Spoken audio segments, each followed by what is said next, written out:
All right, we're live. I'd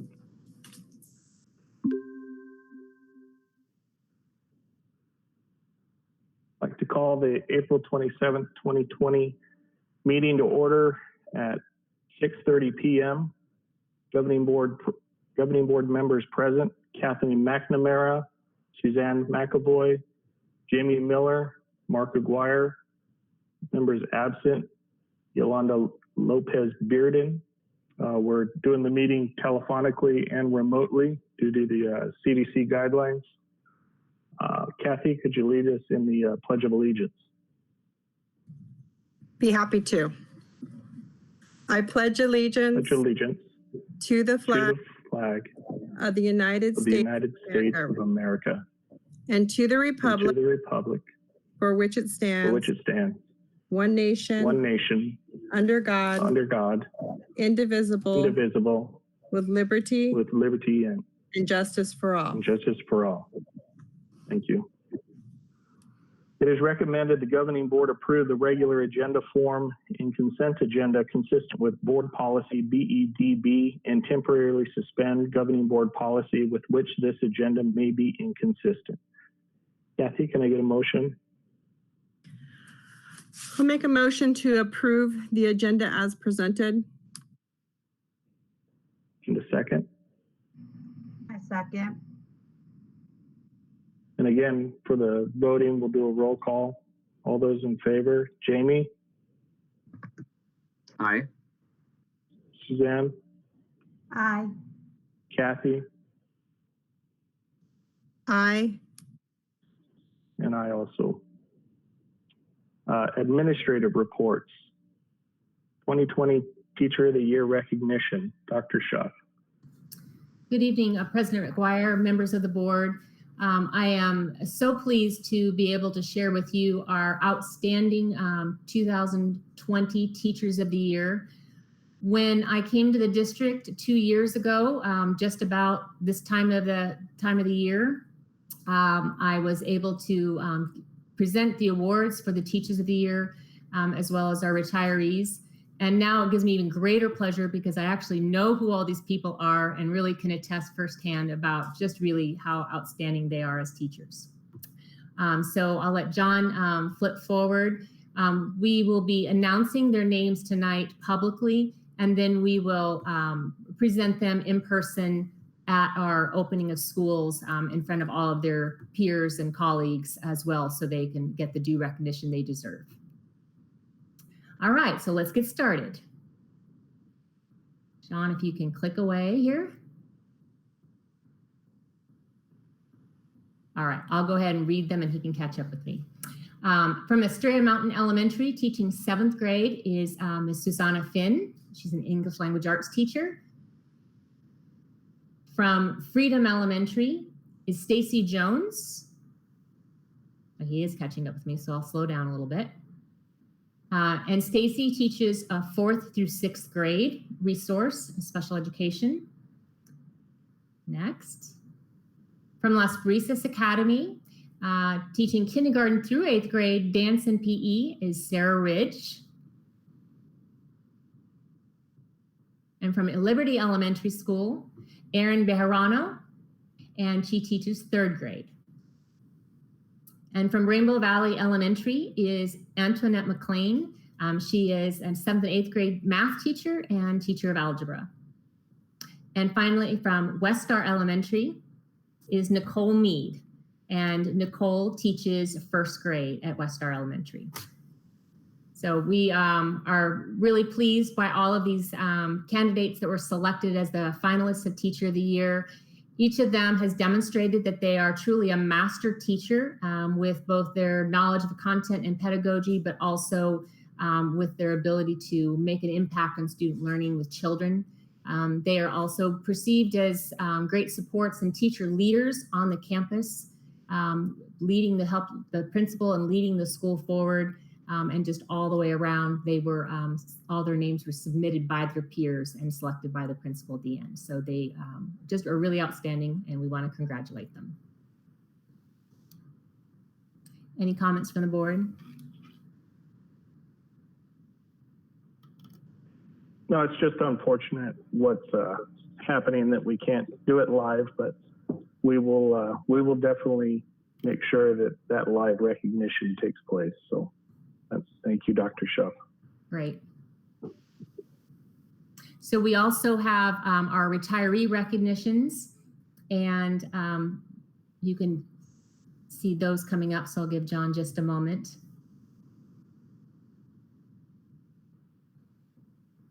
So Tony Delgado, 4 years with our district. Jack Ferguson with 11 years in the district. Dr. Terry Madison with 23 years and retiring as a beloved principal. And Katie Miller with 25 years. Terry Slusher for 31 years as a kitchen manager. And Junia Upton with 6 years. So you can see we have a lot of longevity in the district and a lot of people that we deeply missed.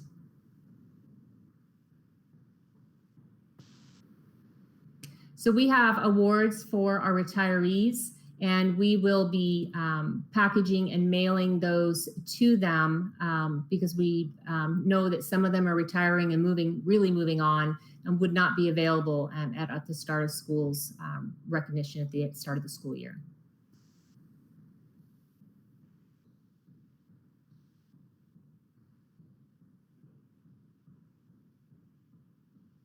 Okay.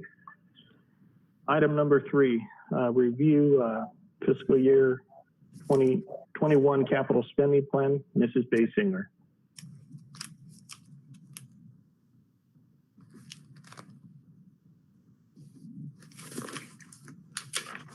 Good evening, Mr. President, members of the governing board. If you'll give me one moment, I'll have a presentation pulled up here.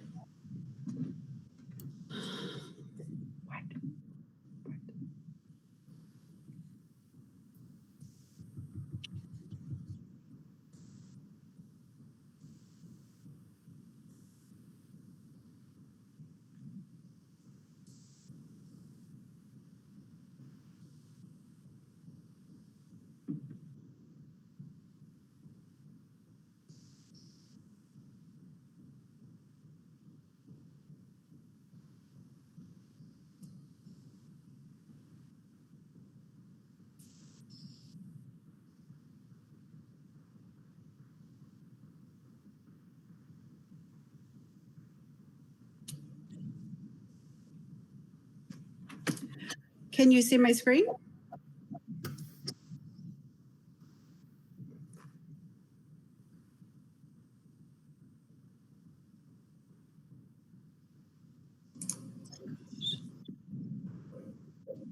Yes, Kelly, we can see it. Thank you. Again, good evening, Mr. President, members of the governing board. The purpose of tonight's presentation is to discuss the district capital planning and gather input from the governing board as we move forward with bond spending. I apologize. It's going to start moving here in a second. There we go. Starting in the spring of 2018 all the way through the spring of 2019, the district worked to gather information related to the capital needs. Based on the analysis and planning, a bond election was held in November of 2019, and voters of the community supported the election, and it passed. I've got to work on this. I apologize. So based on the successful election, we worked with financial advisors to estimate the timing and potential bond sales.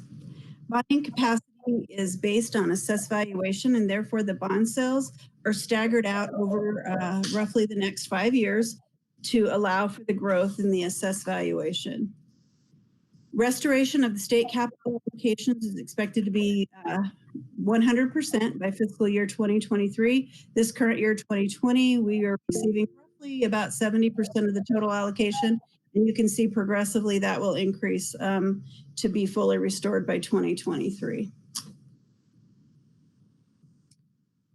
Taking that into account, we project the state-provided capital allocation is estimated to be just under $5.8 million cumulative over the next 5 years. Planned uses for those dollars are displayed on the left side of the screen. We estimate that the full bond authorization of $49.8 million will also be available over roughly the next 5 years. And just as a quick note, the estimates were done prior to COVID-19, and we'll be monitoring that status closely. The bond funds the bond funding will actually fund those things that we just can't fit into the state-provided funds and are listed there on the right-hand side.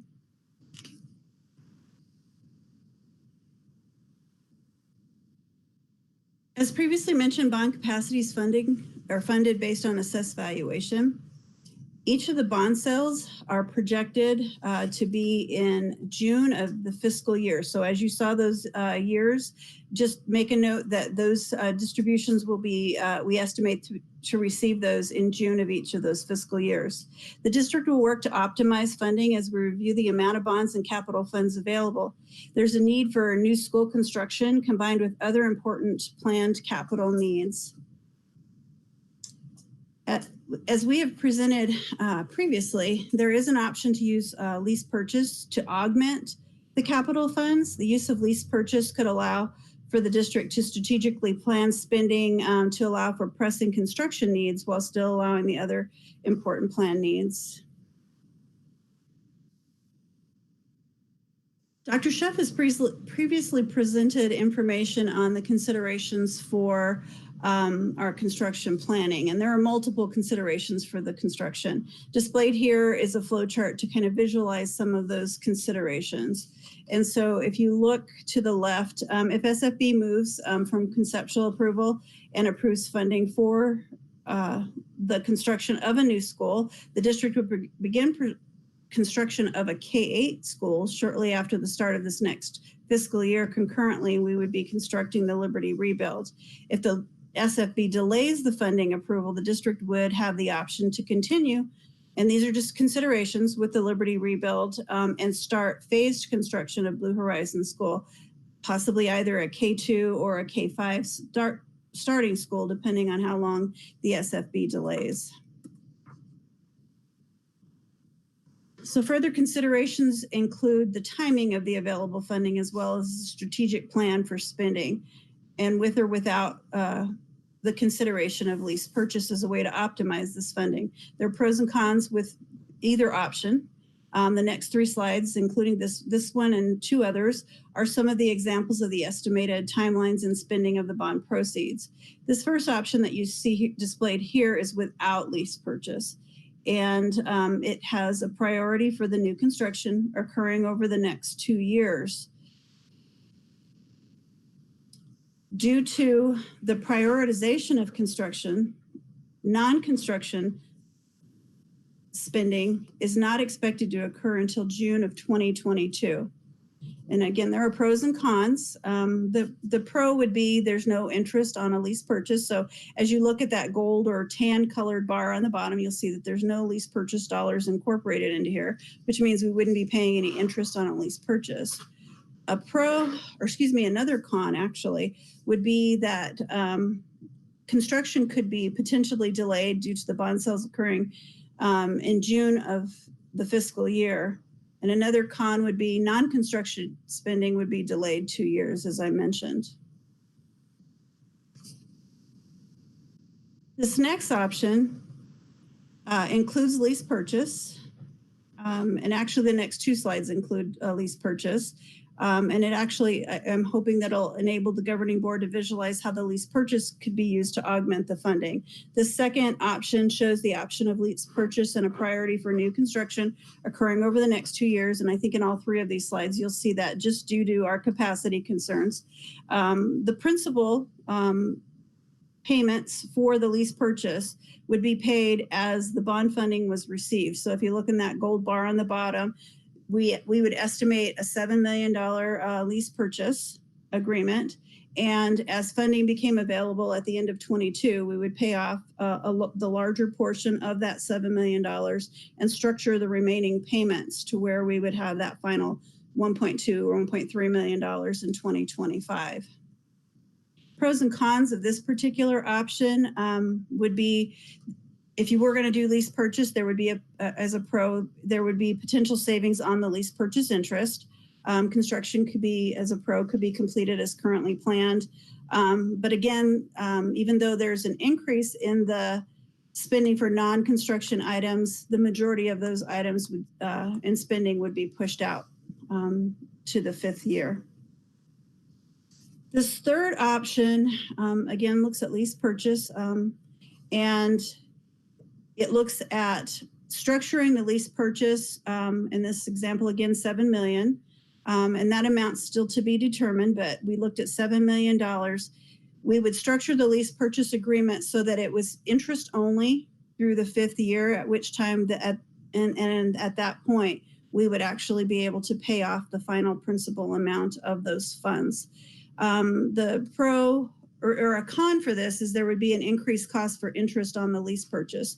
We're currently looking right now at rates around 3.5%. And again, really depending on when we actually sign into that lease agreement, that could change, but that's what we're estimating right now.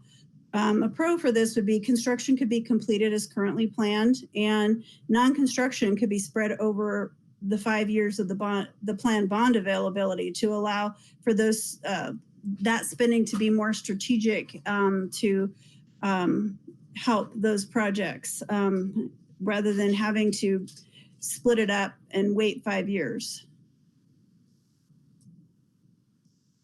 I don't have a question slide, I apologize, but in summary, the district is monitoring those capital projects to optimize the funding. And as mentioned, this presentation is for information purposes. We would like governing board input, especially as it relates to the lease purchase option. And I would open it up for discussion, or Dr. Schuff, if you have anything to add.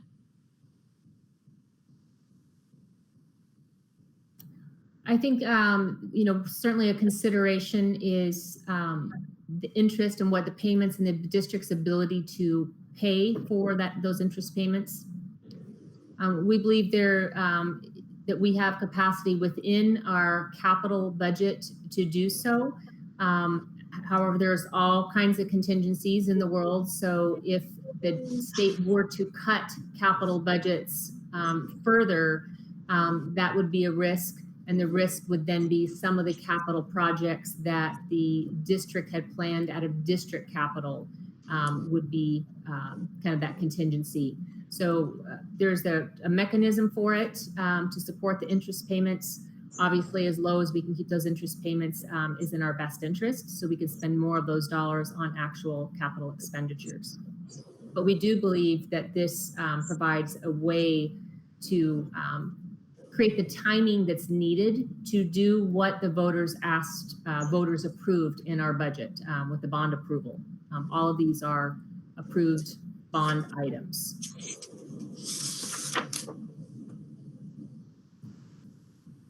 Kathy, any thoughts? It's a lot to digest, really. I like the idea of the lease purchase with the least amount of interest paid is where I would lean.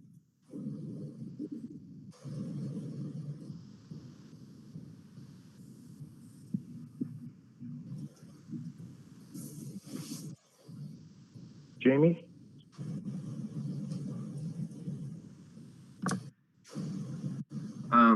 I'm leaning more towards option number 3.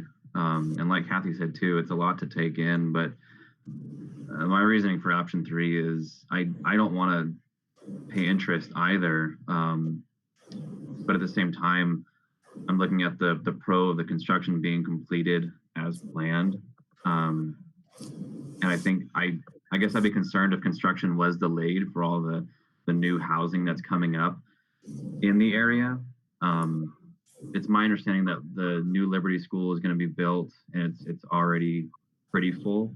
And then at least this way too, the non-construction spending could start and there's no delay. So that, I guess I'm looking at those two pros as seeing no delay in the non-construction items as well as no delay in construction. And the the penalty is lease or interest on the lease. That's just where I'm coming from, though.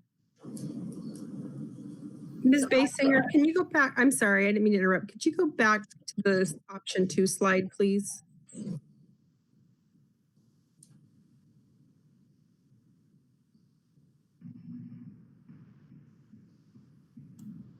The most significant difference between option 2 and option 3 are the other district-wide, primarily the technology and then the campus improvements and deferred maintenance. So we see that gap in a couple of years. So when you think about some of the big purchases like the transportation buses, ideally you're wanting to spread those out, do a little bit each year and not do them in big chunks. So that way you've got this you've got an appropriate turnover plan for when their life expectancy comes to an end. We don't have a large number of buses all coming due at the same time. So that is also an issue that we have had with our technology and other maintenance kinds of things. They've been waiting for a long time because the state hasn't been funding capital at the full budgeted amount. So that is the advantage of option 3 over option 2, but it comes with the price tag of higher interest. So between the two, option 2 is a more conservative approach. Option 3 takes care of the timeliness of the district needs the best. Lori, I would add on that construction with those, and that's the reason I mentioned it a couple different times, was with those bond proceeds being received in June, it presents some challenges with the construction schedule, because contractors won't likely want to start building at the beginning of the year and not get paid until the end of the year. And it's not so much up front, but it's as the project is progressing into the end of FY21 going into FY22.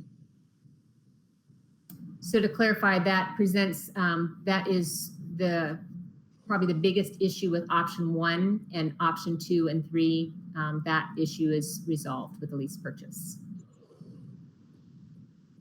Suzanne, Correct. your thoughts? I'm more focused on 2 and 3, leaning more towards 3. Is what I'm hearing is that we will be able to pay the interest off for that year that we do occur. Is that correct? It would be structured to where we pay off more principal up front, and we would still have interest throughout the 5-year term. And then I lean towards 3 just because I do think not leaving us any capital money for some of those campus improvements and technology maintenance. I do think that things come up that the school facilities board, especially for campus improvement, may not cover. And also the Chromebooks do not have a very long lifespan. I mean, 3 to 4 years. So I feel like we're probably coming up on that with the batch that was brought with the override before. So that does concern me, what we will do when these Chromebooks probably are either in like a maintenance phase now or done. How are we going to be able to afford them and keep up with what we told voters we would?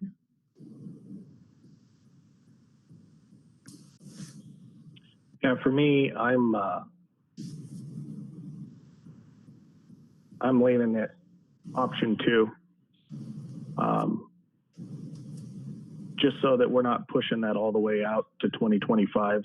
We're taking care of some of it in 2022, and that there's savings on the interest itself.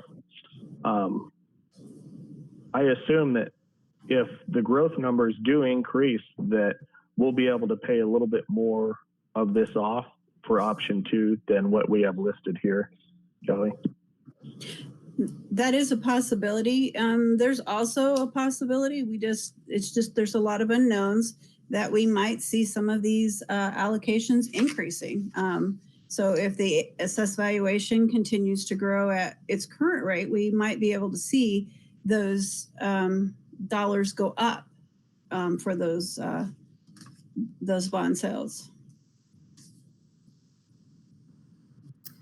So when she says they go up in 2021, you see the green line at the top, the bond funds, $49.8 million, 7.2 million in 2021 and 5.6 million in 2022. In previous board presentations, we were estimating 2021 bond sales about $9.2 million. And we're coming back being a little more conservative with that estimate of based on our assessed valuation now at 7.2 million. So again, who really knows? It could go back up to 9.2. It could even be reduced down. But overall, we still will have the same amount of bond funds approved. It just may go over a longer period of time to which the district could receive the funds to make purchases. Remember our bond pamphlet, we were estimating it over a 10-year span, where we optimistically really believed it probably would only be 5 years, but the public saw that out over up to 10 years.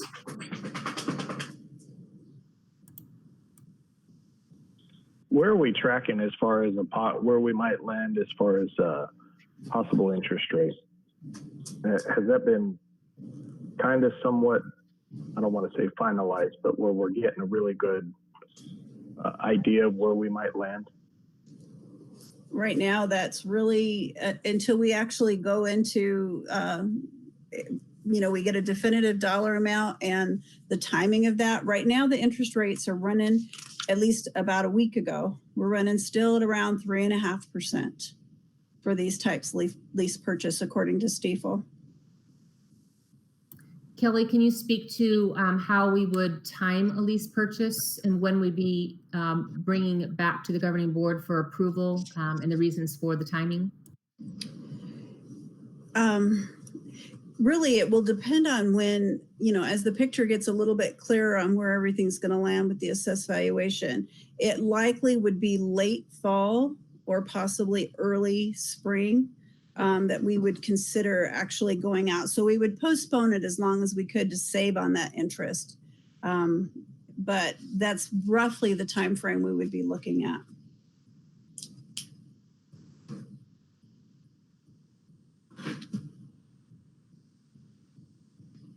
That could be sooner if Stiefel advises that the interest rates might be more optimal at a different time. But right now, that is what we are thinking.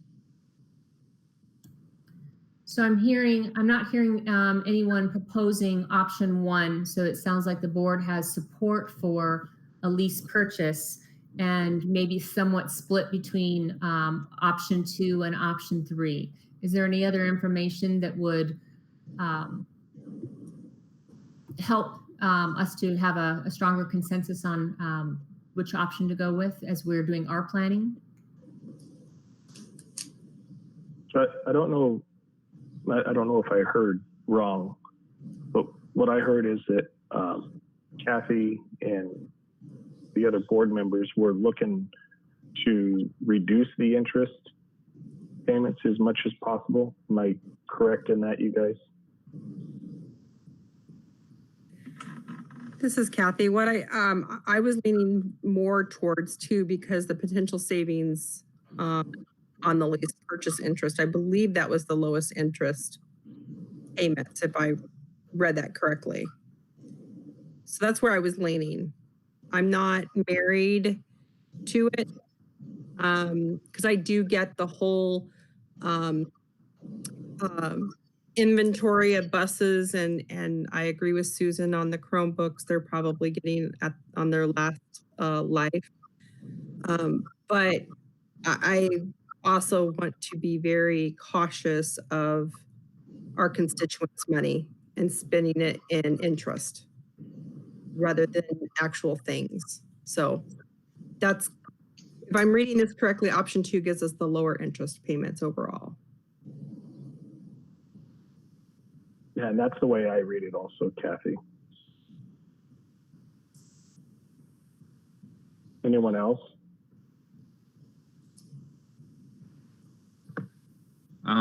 I would be curious to know more about with option 2, what is the majority of the non-construction spending? Where I'm coming from, my concern and push to go with option 3 was that it seems like that impacts the non-construction the least, to where the other options were, you know, it's, option 2 is going to be pushed out for 5 years. So I guess my question is, what is the majority of non-construction, and then what does that look like? I know, Laura, you said, you know, buses and things like that. I would like to know, where is the life on the buses and all those other non-construction items? You know, do they have the lifespan to last that 5 years with option 2? And that's where my mind is going, if that makes sense. It does. I would tell you that it would be tight. You know what it's like when you have tight household finances and you're trying to figure things out and you have to give up some things for later. So to Suzanne's point, by having some dollars available in 21 and 22 for technology, that likely is going to first go into sustaining our one-to-one technology for 6th through 8th grade. And we wouldn't be able to expand to 5th through 8th grade until the end of the bond. And there are certainly other things in there besides the Chromebooks and such. The same with some of the deferred maintenance projects. So where we've got flooring that's gone 20 years without being replaced, you know, it may need to go, you know, 2 more years longer, or a playground equipment could rise to the top as the priority, and us replacing that first if it is deemed unsafe and there aren't parts to be able to replace it any longer or to repair it, then that would move some of those things to the top. So district staff would work on, we already have a prioritized list that we're working from, and we would just have to further refine the priorities of that timing.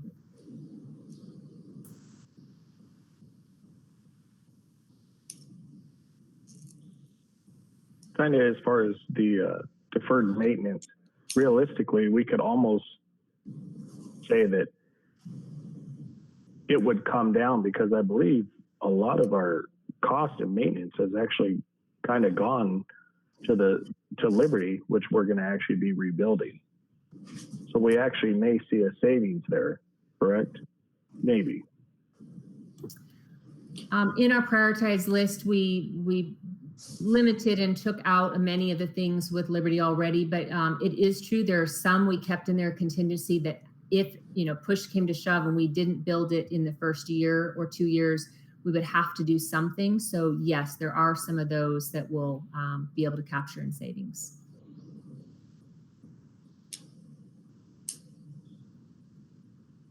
So another thing, speaking to the pupil transportation, you can see that there is some transportation available in 21 and 22. And we are also including buses within our district capital plan as well.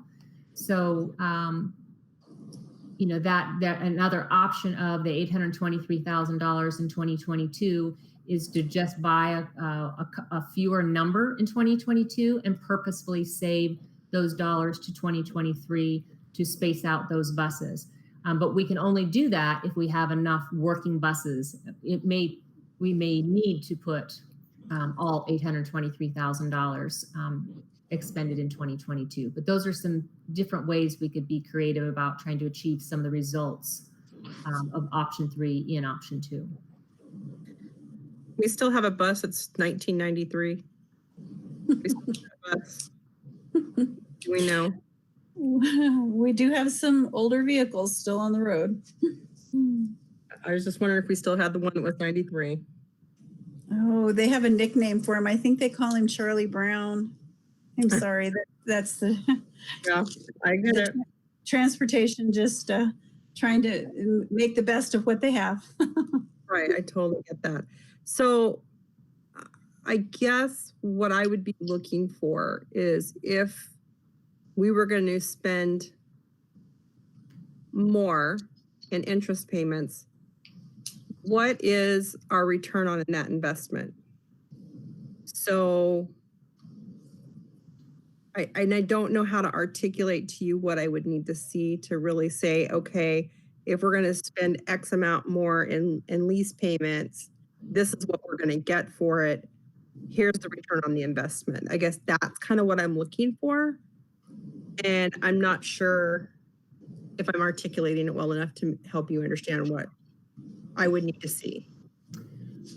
I think the concern I have, as much as I would love to see us go with option 3, the concern I have is what we then would have to give up out of our capital dollars for to pay for the interest payments.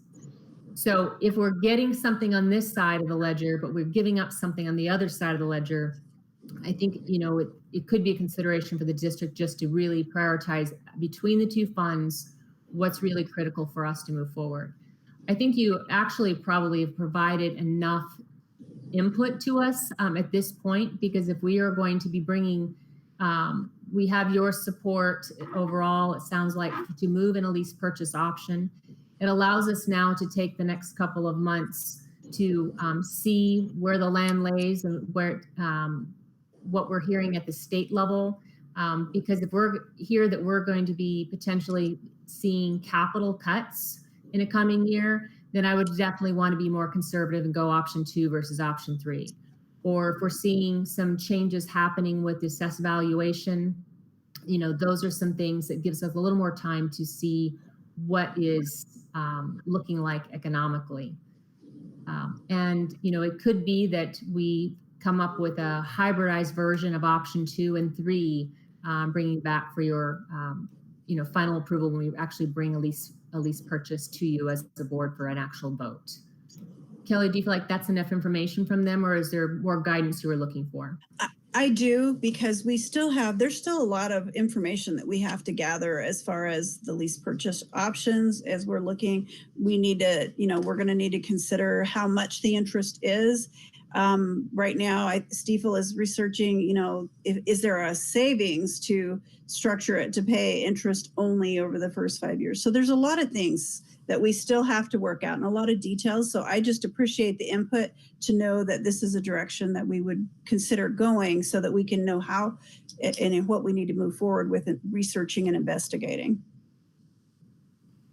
And I would say the most important thing is knowing that we have, if we were not going to be going down a lease purchase option, that gives us a great deal of information about what our construction plans are starting here in the summertime. So knowing the lease purchase is definitely on the table, we can move forward with the construction as planned, and then we can be very creative and detailed with our scenarios of what the impacts are to the other district-wide purchases.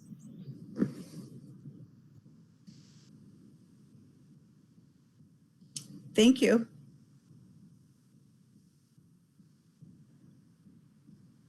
Okay, no other further questions. We'll move on to item number 4, review of process for RCC for subcontractors.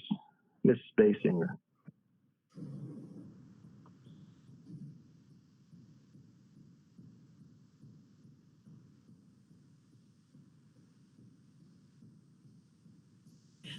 Mr. President, members of the governing board, documents were included in the governing board packet regarding the process used to verify subcontractor adherence to the responsible contractor certification.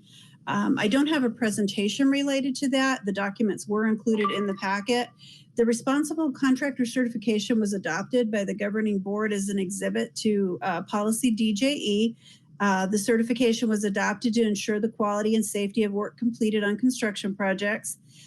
The responsible contractor certification was included in the request, in both the request for qualifications for construction manager at risk as part of the required documents. So any contractor responding to the RFQ had to sign and notarize the document in order to be considered for award. Components were also considered in the scoring criteria for both the solicitations and the interviews. Also included in your packet was the process for verifying that subcontractor adherence.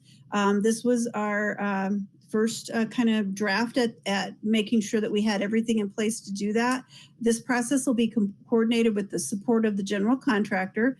The district will verify the documents, and at weekly and monthly meetings, the general contractor and district will review any new subfirms and any changes to the prior verification.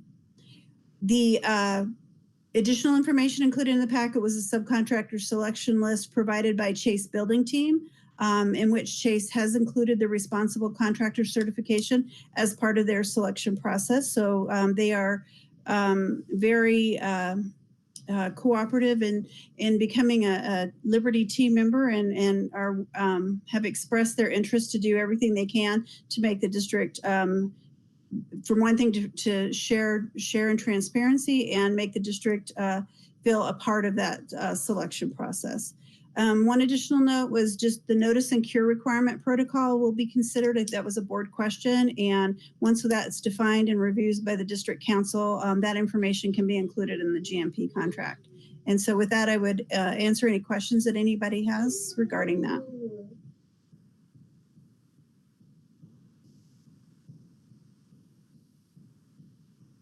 Kathy, anything?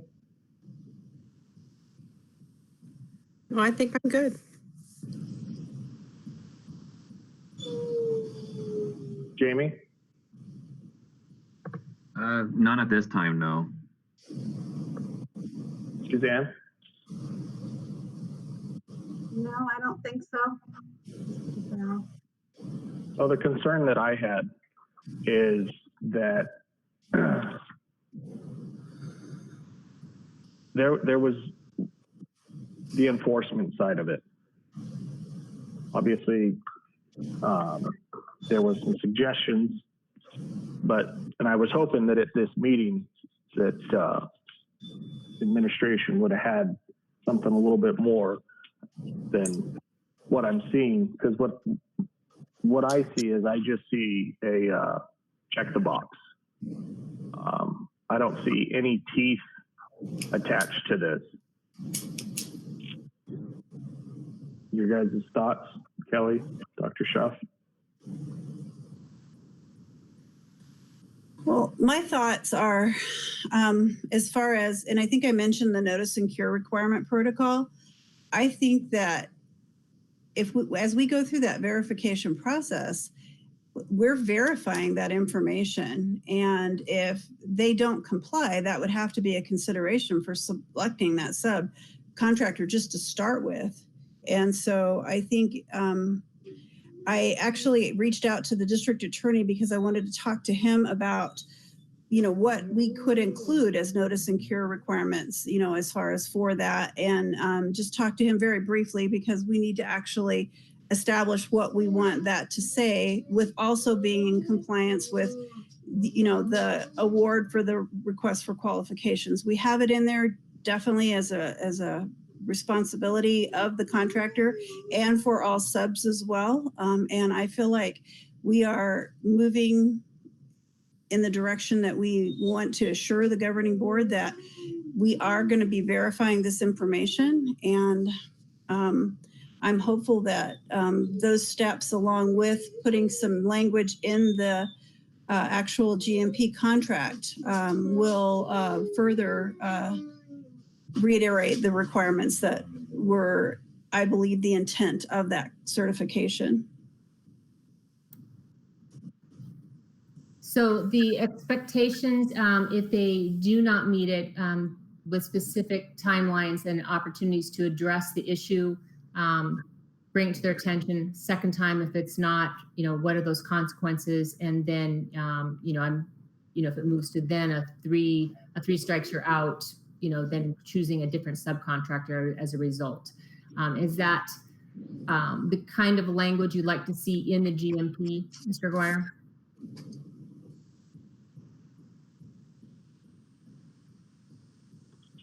So, yes, right? Because we sent some stuff in already. But more importantly, the GC should be doing this homework ahead of time. And that really the district is more of a making sure that the GC is doing what they said they were going to do.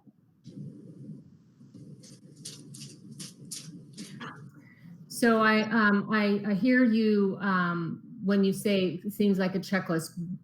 What we can go from is the actual exhibit, and each of the items on that exhibit we looked for a way to say, how will we know if the general contractor has done their due diligence with these subcontractors? So in many cases, there can be actual documentation that comes, for example, if they've got their OSHA certification or if they have an experience index. So there's specific things that we can ask for, and they can show us those things. And we can make note of those that would expire within the given time period of our project. And then we know that those become watch items. And then some of the other pieces that aren't an actual document that they would come forward with, they would then also be sharing with us, and they have in their RFQ process. But share again, what is that process for the subcontractors?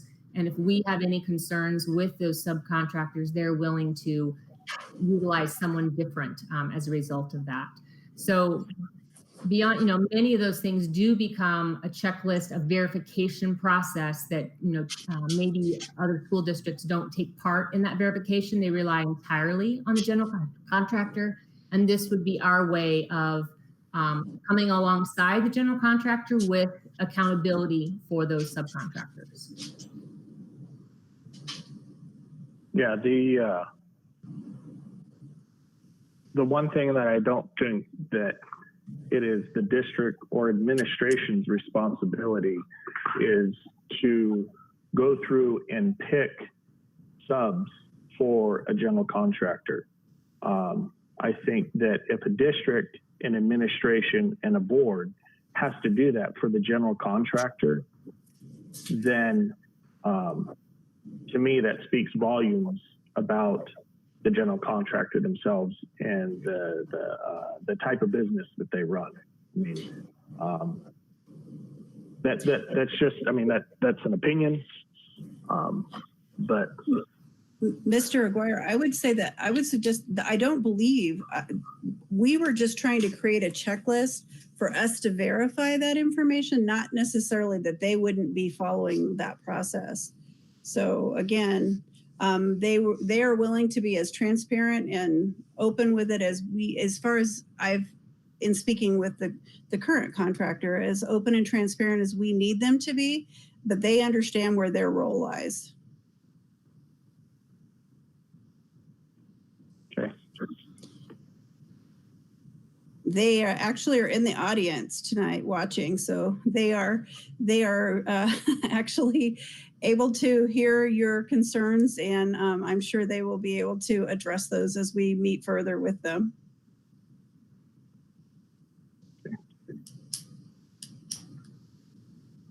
Did that spark any questions for anyone else on the board, that conversation at all?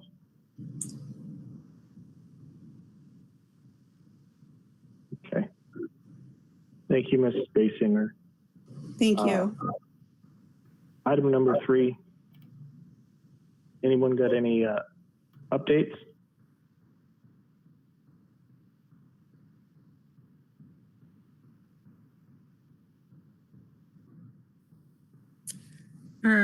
Yes, I do. So back on April 15th, ASBA has been doing a series on equity, or somewhat the lack of. And that particular webinar was on the gifted program. Dr. Jason McIntosh from Washington did an amazing presentation on what Washington's been doing, and just a couple of notes. On the national, it's the NACGC.org webpage, Arizona is doing a pretty good job of making sure both Title I and non-Title I schools have access. So if you are a district and you have a Title I school, you're trying to get access to them. So we got a pretty good grade there. But it's definitely not just a Liberty Elementary School district issue, for sure. Overall, nationally, 40% up to 40% of different ethnic groups are underrepresented in the gifted programs. One of the things that I thought was interesting that Washington started 2 years ago is something called Project Potential. What they do is they use a universal screening like we do, and I'm not sure if we use local norms or national norms. They use local norms. And those kids that are in the 80th percentile or higher, they have a conference with their current gen ed teacher, the administrator on site, so the principal and a gifted teacher, and they determine by quarter how to put that child into the gifted program, but it's quarter by quarter. And what they've seen is about 90% of the kids that they've put in this, especially in their underrepresented schools, mainly their Title Is, they're seeing 90% retention of those kids, because then when they retest, they're seeing double-digit increases in their testing. And so it was just a really good webinar. It is available on their webinar series to go and listen to after the fact. So, and then the next one coming up, I believe, is on, I think they changed it though. So there's another one coming up this Wednesday that you can register for. And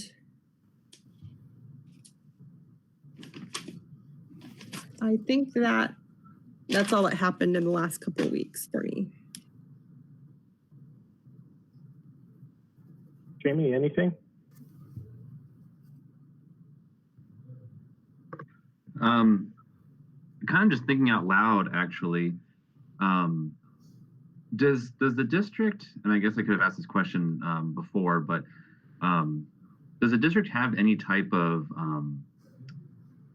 roster or something that displays where employees of the district or teachers can get discounts? Because I was speaking with, I forget his name off the top of my head, and I wasn't more prepared for this, sorry, but the Buckeye Chamber of Commerce, and I believe he's the director there. I can get a name, but he was talking about how there's a lot of places in Buckeye that do give teachers discounts, but there's no list that's actually been made. And I just thought that would be kind of valuable for our district in recruiting and retaining teachers, and maybe even just finding out other, maybe some retail or places in Buckeye have never thought about giving, elementary or teachers or district employees of the school district discounts. I just thought that might be valuable for everyone working in the district. And if there was a list created already, I apologize, and I'll keep my mouth shut. That was just something I've been thinking on lately. No, I think so. That's more of it'd be an agenda topic, and that's noted, and I will make sure that it gets on one. And I know Dr. Schuff is keeping notes also. So. Okay. Suzanne, do you have any updates? No, I just wanted to say thank you to Food Services. I saw that they are starting providing meals for over the weekend with Friday pickup. So I'm glad that we're able to now provide meals for our children over the weekend. And I'm sure that that's a lot more work for them, but I appreciate that they're putting that time into that. And I have no updates. So, anyone have anything on the consent agenda that they want pulled? Okay, hearing none. Kathy, you make a motion. I'll make a motion to accept the consent agenda as presented. In a second. I'll second the motion. All those in favor? Kathy? Aye. Jamie? Aye. Suzanne? Aye. And I also am an aye. Show that it approves unanimously. General business, discussion and consideration to approve resolution regarding evaluations, performance pay, and grading. Dr. Schuff. Mr. Aguirre, members of the board, in previous legislation, executive orders, the governor and others have provided some flexibility for schools regarding how we operate during this time of school closures. There are a few things that weren't addressed in any of that prior work, and they are primarily related to our own governing board policy or our own performance pay plans. And so that is what we are bringing forward to you, a resolution that addresses some of those outstanding concerns. The first of which is for teacher evaluation and the number of observations required, whether they're an ongoing teacher or a teacher with less than 3 years. And so we've got some considerations in this resolution to address that. Then we also have issues regarding the performance pay plan. And that performance pay plan is a plan that needs to have the support of 70% of the teachers in the district, as well as approval by the governing board for that. So there are some waived requirements in there specifically around the need for the data where they do the self-reflection on their goals, when we will not have the data that's necessary for that or for their teacher evaluations. And finally, we have governing board policy that basically says that we will not change how we do grading basically from the start of the year to the end of the year, and we won't change our grading practices. In this case and in this environment, it does call for a different way of grading and some other requirements that have come from the Board of Education where a student's grade should not be harmed. And we have to be very cautious with if we do any sort of students that would be retained for one grade, not going forward to the next grade. So all of those things are outlined in this resolution by the governing board. And for the grading in particular, Assistant Superintendent Natasha Camp and I have worked on some more specifics to support our teachers of the ins and outs of what does that mean and what are the implications. But overall, we're staying with the concept that a student's grade can go higher, but not lower than what it was at progress reports. And overall, we'd be giving incompletes. So it does not, if a student does not turn in the work, or incompletes if that grade or that score was lower than what they had prior to the closure. And those are some strategies that we will be giving teachers on how to handle change grading practices between now and the end of the year. So I really just open it up for questions. There's a lot of detail in the resolution itself. Rather than me explain it all, I'd just rather hear your questions.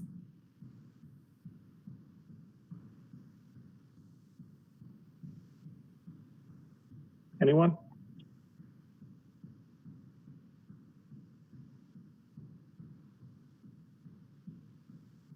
Hearing none.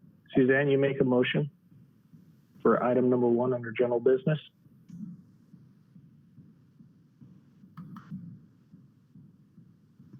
I make a motion to approve the resolution regarding evaluation, performance pay, and grading. The second? I'll second. All those in favor? Kathy? Aye. Suzanne? Aye. Jamie? Aye. I am also an aye. Show that it approved unanimously.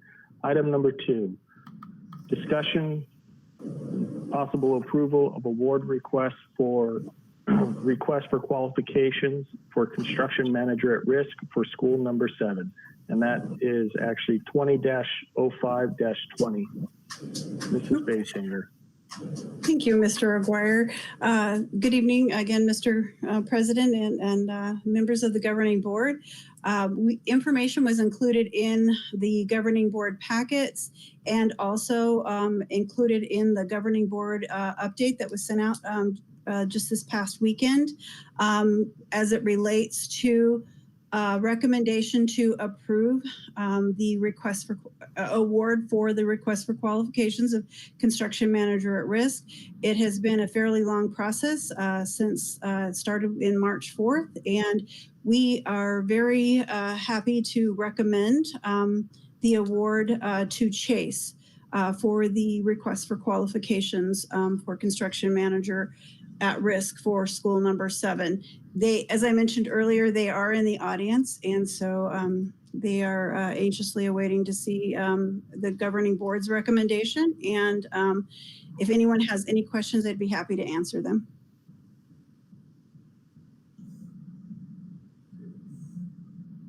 Kathy?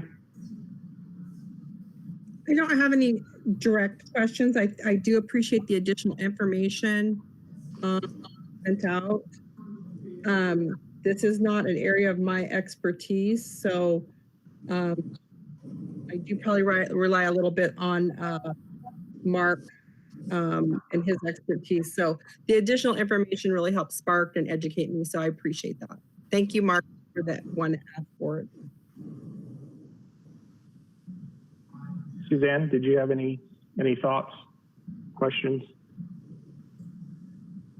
No questions. Definitely the charts giving me a visual helped me with a little bit to see how they got to the point that they did. So if it was you or whoever asked the question, that was definitely beneficial to have those visuals. Jamie?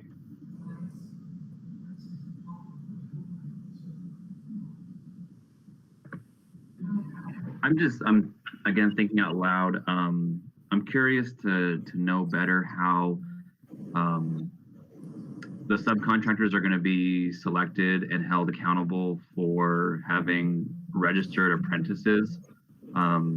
Just looking back at the criteria for contractors and subcontractors, I'm just curious to know how the accountability piece is going to be met. We can provide more information on that, but this agenda item is separate from that.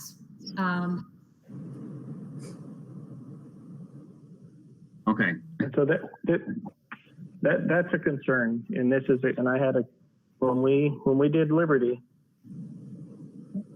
that was a concern. Is that for me? I feel that we're rushing to get somebody to show qualifications, but yet we as a district don't know how we're going to implement some of our own stuff, some of our own policies, our addendums. You know, when I looked at the scoring, and we looked at liberties, that I had concern, and I voiced those concerns about the way that the point system was weighted. And obviously, you know, Suzanne and Jamie, if you're not aware, it was my push to implement RCC language because I feel that strongly about it. My position is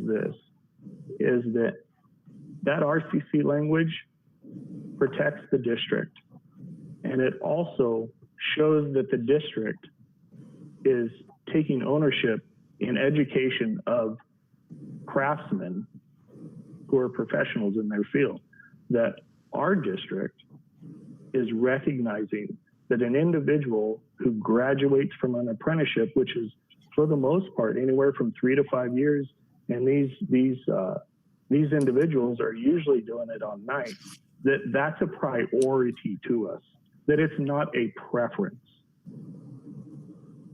When I saw that, when I saw the word preference, that was a big concern for me.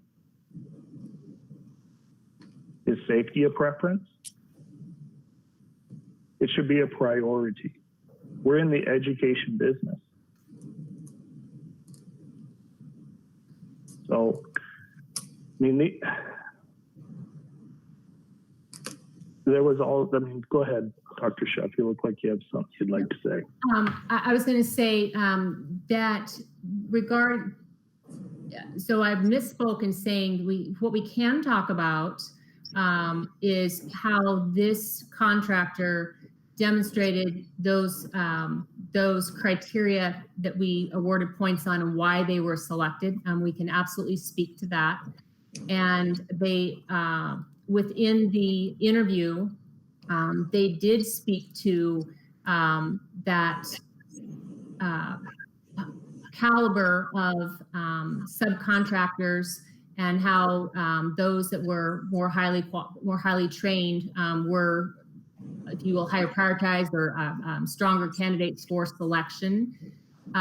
We as a district, I don't believe that we can say it's a priority of choosing between contractors. We can say that's a priority. We can say that's a preference, but we cannot say that that's an actual requirement that they do union training or the apprenticeships because law prevents us from doing that. So we can come as close as we can to it because we value the quality of that training and believe that translates into practice and the quality of the construction that will result as a matter of that fact.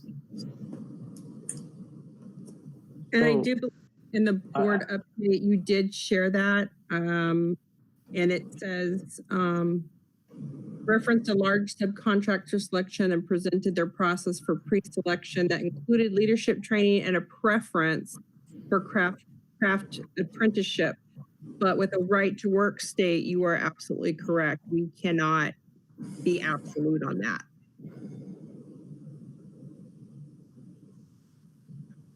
So we're getting off topic, and nowhere in the RCC language mentions anything about unions. So let's be clear about that and make sure that that's stated on the record. What it does prioritize is apprenticeships, whether it is organized labor or unorganized labor, because there are craftsmen out there on both sides of that spectrum. And there are apprenticeships that are not associated with organized labor that are very good, and I will admit that. So that first, I just want to make sure that we're not going to get into that debate. My concern is that the preference and not a priority. I understand the scoring system, and my own opinion is that, of course, we're going to have certain general contractors who stand out more than others, just for the simple fact that there's a few general contractors who do an overwhelming majority of the school builds in the state of Arizona. And those general contractors are few and far between. So of course, they're going to naturally rise to the top and have the marketing to the marketing money to, for lack of a better word, woo us as a district. I'll speak to that. I think the committee did a very solid and sound job of looking at the criteria, regardless of the materials presented or a slide that would be on the slideshow. At the end of the day, they're looking for some key content that to discern between one and the other. So one of the key pieces on the criteria was review of the subcontractor plan. One was for the recruitment of it, and the other was in regards to the planning of the project and the execution of the project. And I would say that Chase was, there was no one that was stronger than Chase within the process. There were some others that also, had some equivalent strength, but there was no. If you were to have scored the 5 groups on this, in this category, I don't believe that you would have had one that came out stronger if it was just scored on this category alone. If I could also add, Chase was very open and was very open to working with the district and the governing board to further evaluate and modify the intent of that form, and reassured us that we can be included in that subcontractor selection verification if, in fact, we choose to be.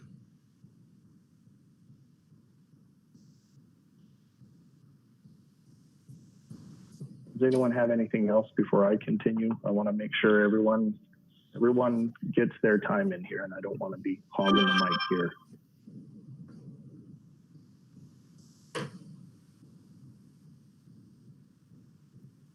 What about you, Mark?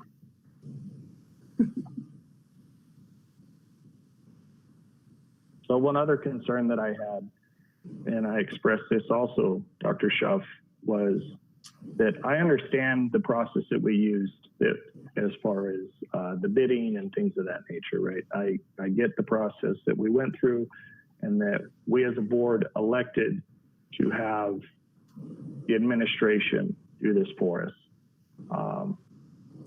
And it's a first time, I mean, for Liberty, it was a first time evolution, right? That I think for most of us, maybe except for, Kelly, she was here back when Las Brisas was done.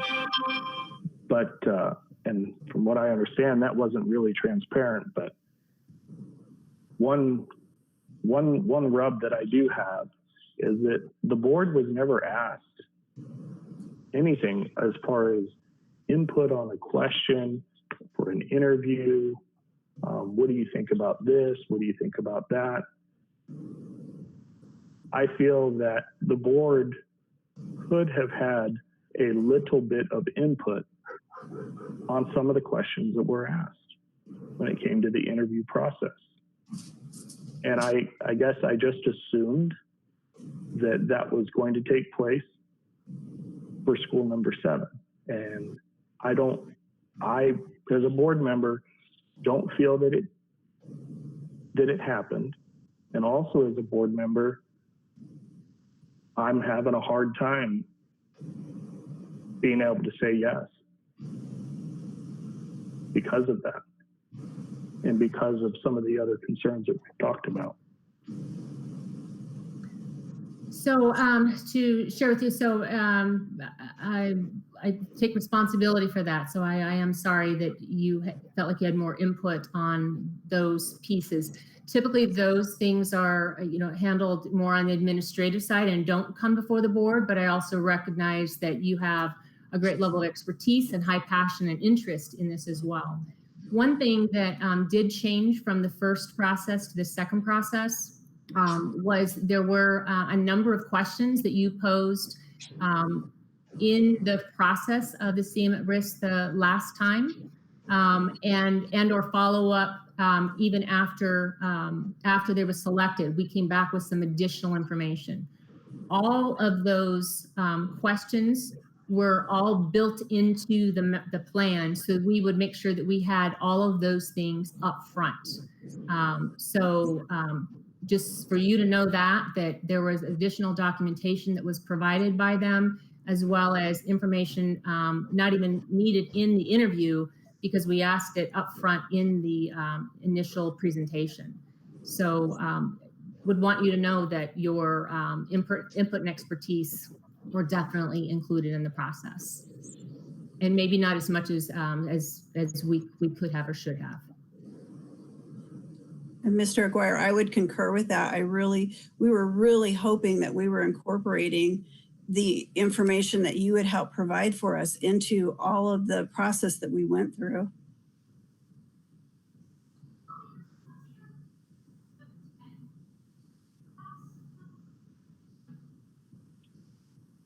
So one other thing that I did ask about, and I was just wondering if either Kelly or Dr. Schuff, you guys can speak to, is when we go with a larger general contractor that has the resources and the manpower that Chase Builders has, and there's others that were in on it. Their costs are higher also than, say, a mid-size GC, if you will, or say a small to mid-size GC, if you will. Whereas those small to mid-size GCs are fully capable of doing the same thing. Just nobody's willing to give them a shot. Nobody's, and for the life of me, I don't understand why it is the way that it is. But that's one thing. We're going to pay more per square foot, and it's not a thing against Chase or any other GC. It's just the way the economics and the way that the business is. They have bills to pay, and when you get larger, those bills go up. Just the same way with districts, right? Any thoughts?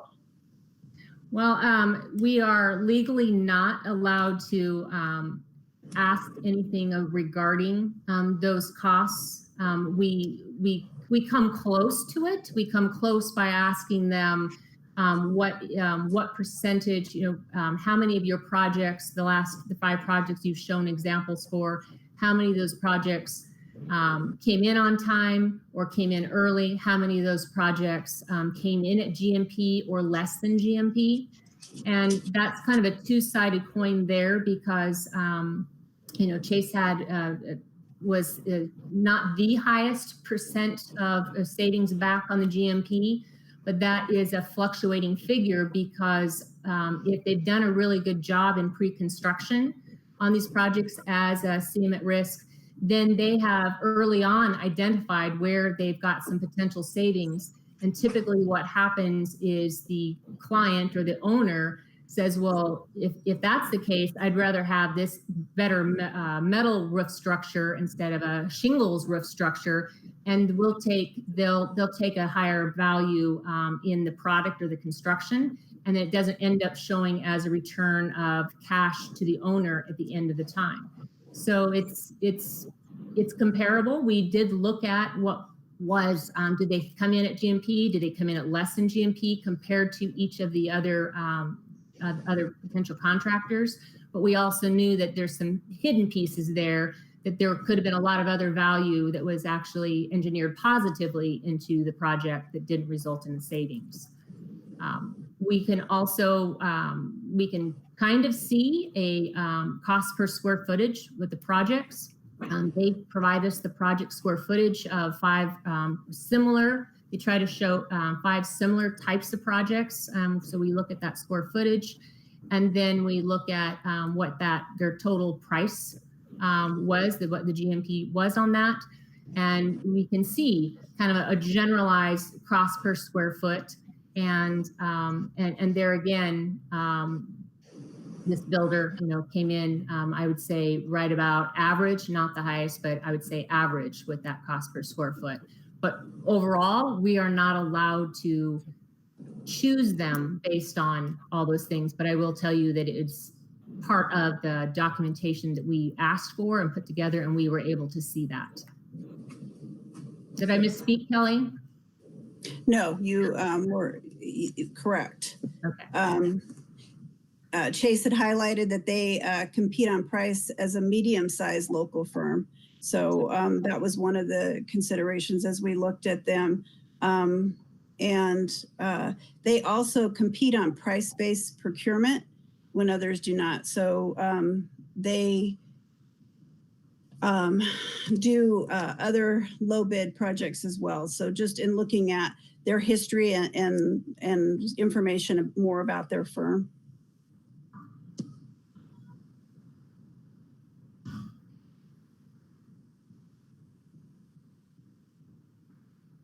So can Dr. Schuff, can you speak to what happens if we as a board decide to not approve this particular CM this CMAR at this time? Could you give scenarios of what would take place after this? Well, we could have a contract that was not approved and it's just dead. You know, we aren't going forward with it. The same process could be enacted again with a different board appointed committee, or the board itself could go through the same process again. I think, you know, what I hear your heart of, is there a way that the district could save money, get better value for the district, better use of taxpayer funds by how we choose our contractor? And in a construction manager at risk, and I also hear you saying that they're, you know, the kind of the same contractors typically get selected. And I would agree, you've got that history out there, but that is not allowed to be a consideration in the process, whether they've gotten other jobs or whether you know, they're popular with other school districts, or they aren't going to give the new guy a chance. Those aren't criteria by which we are legally allowed to make a decision. So we just took careful consideration of all the things we really are looking for and who presented that and provided that information with the best qualifications. That's what came forward. I believe that, you know, have a similar thing would happen. I will say, just without using any names of contractors, that, you know, those that have participated in the process, and by having a second, you know, going through the interview process as well with us, I was able to see how those smaller firms learned a great deal and improved in their presentation. And I think it's my personal hope that we have the opportunity to share with them afterwards their strengths, and they would be able to see from the scoring and the notes how to further improve, that they too could be more competitive, because I do believe if they were answering all of the information and they were attending to being more specific about some of their processes, if they have quality processes, those could come out and they could score higher. But in this case, we took all of the valid information, the relevant information that we had. The committee, it was a broad-based, you know, a large number of people, and it still, you know, came out with that as the highest ranked firm. And we are under obligation, you know, even if we thought that one of those smaller firms was close and they were the second and we should, you know, go to that direction, we are obligated to pick that highest rated firm.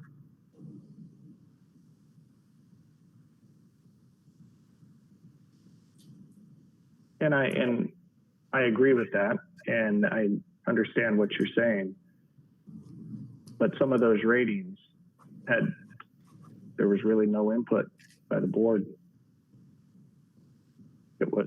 I'm not sure where some of those came up with. I would imagine that, you know, just colleagues, districts who've done it in the past also.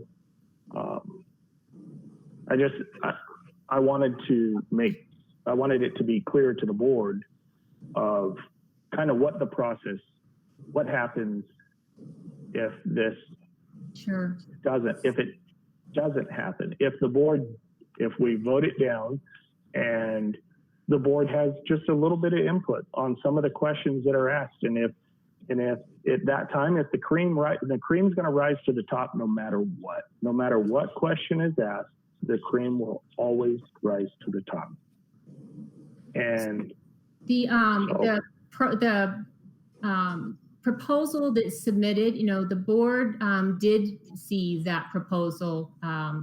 Those things do initially come when we are saying we're going to go out for the CM at risk. At that time, that's when information comes forward. And then the interview questions themselves are really just designed to get at just more specific what's already in that that protocol. Just gives them an opportunity to talk about it out loud and speak to it from the team that they are bringing, that they are proposing to work on your project. So within the interviews, the biggest advantage of that time is you get to meet in person the team that would be assigned to do the work on your project. And Lori, I might reiterate on that because when we actually brought the RFQ out to the governing board to push that out, we actually included the draft of that RFQ so that the governing board would have a chance to, provide some input and read through that, and even after approving that, to be able to provide input. And I really sincerely, Mr. Aguirre, I really sincerely thought we were doing that. I would also add, just in sitting on the committee, I really felt like everyone sitting on that committee took their job very seriously, and they did their very best to review. And you mentioned the cream coming to the top. I think those proposals are pretty that took a lot of time to go through.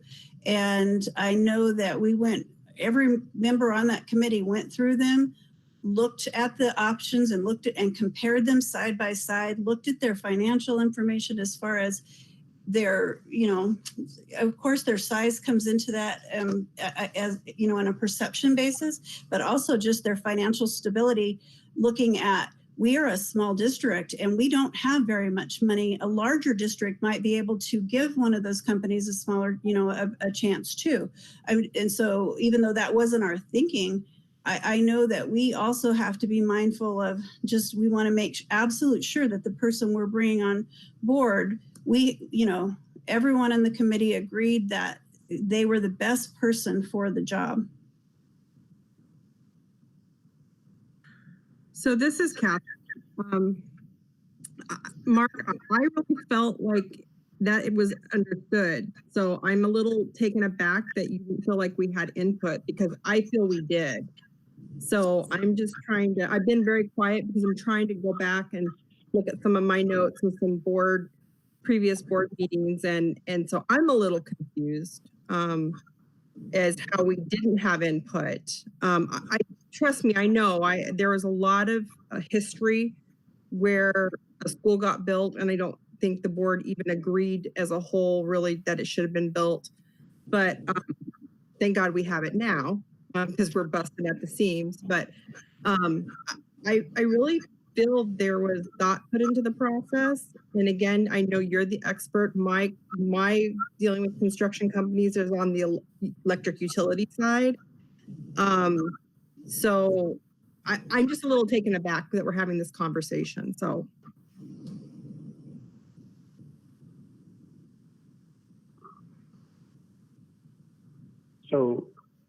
when I said we weren't involved, that I didn't feel we were involved, there was no input as far as a board, here's some of the questions we're looking at, or here are some of the interview questions. I mean, one question I would ask is, what skin in the game has that GC had in our community to this point? Or did that GC just see a bond and dollar signs and all of a sudden they come running?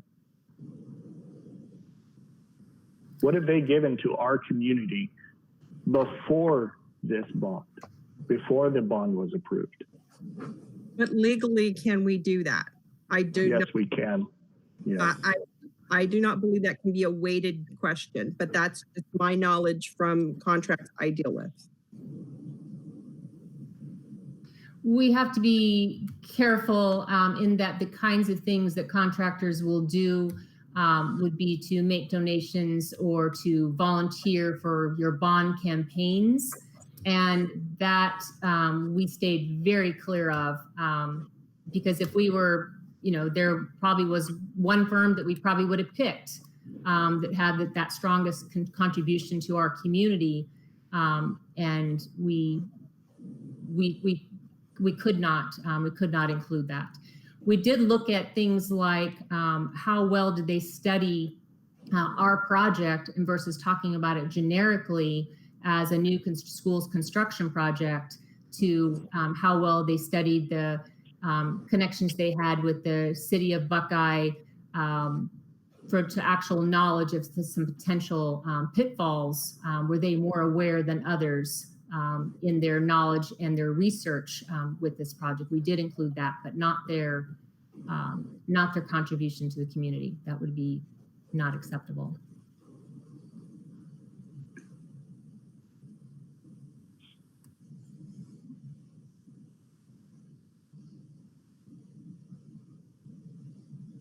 Jamie, Suzanne, do you guys have anything else?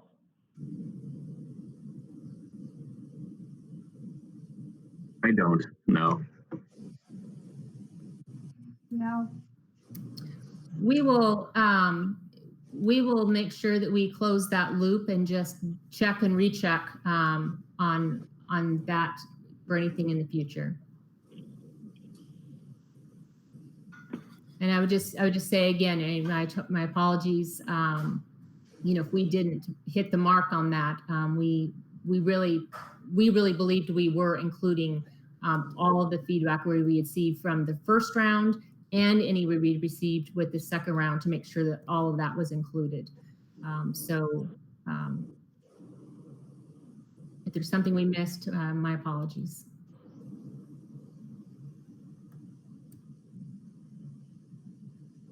Okay, no other questions? Jamie, you make a motion for item number 2.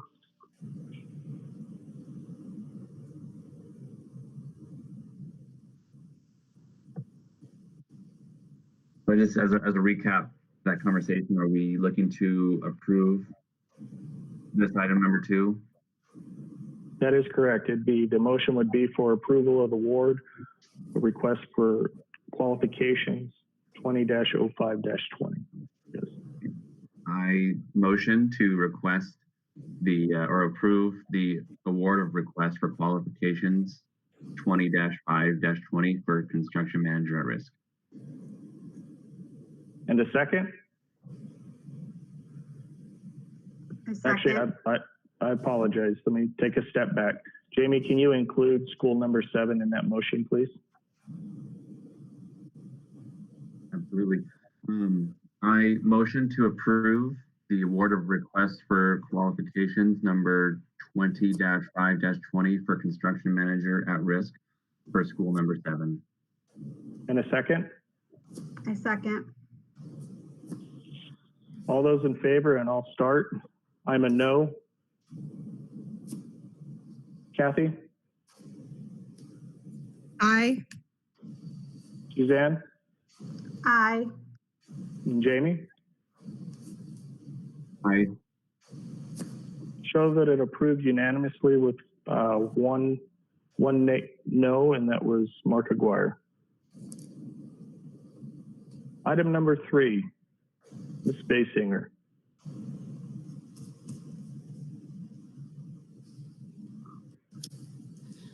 Mr. President, members of the governing board, proposed student extracurricular fee information was presented to the governing board at the April 13th governing board meeting. As communicated, the extracurricular fees must be adopted by the governing board at a public meeting after notice has been sent to parents. That notice has been sent to our families. To date, there have been no comments from the community. The district hereby recommends that the fees remain the same as the current fiscal year and as outlined in your governing board agenda item and in the packet.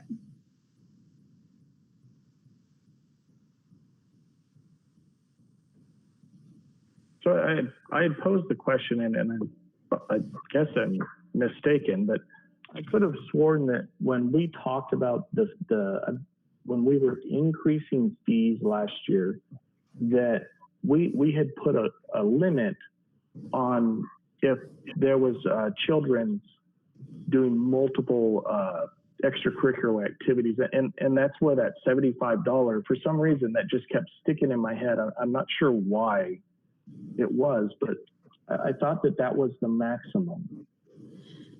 Well, I trust your memory, and I would say that I did not recall that. However, we went out and looked back at the minutes and from both the meetings that we talked about those extracurricular fees from last year, and we could find no information to support that or for us to have moved forward with that. Mark, I think we did play with that discussion a little bit, and we had some examples from other school districts. And I know that was an example, I want to say can't talk. I want to say it was from Litchfield. So yes, I remember the same conversation, but I don't think, I'm confident we didn't go with that because we felt the principals would know their kids. Okay, And yeah, that was the conversation I remember. yep. Now that you say that, yes, I do remember that now. I apologize. Thank you, guys. Anyone else have any questions at all?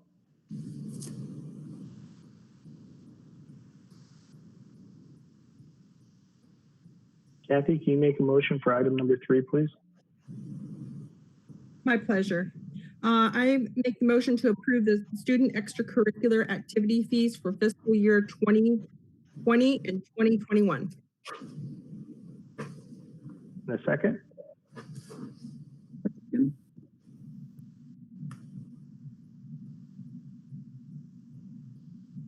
Did I hear a second? Yes, this is Jamie. I second. Okay. All those in favor? Kathy? Aye. Suzanne? Aye. Jamie? Aye. And I am also an aye. Show that it approved unanimously.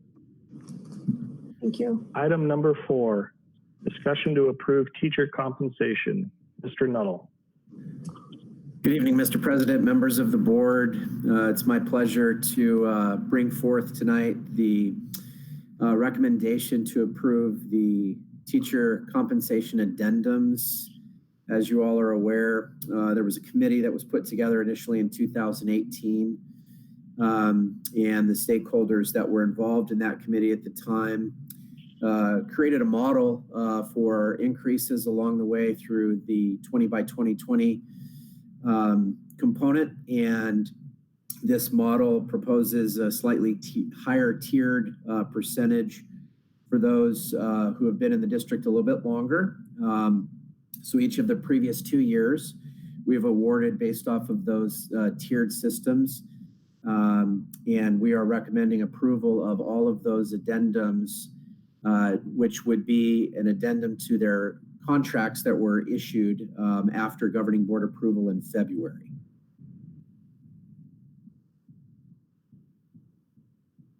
Any questions?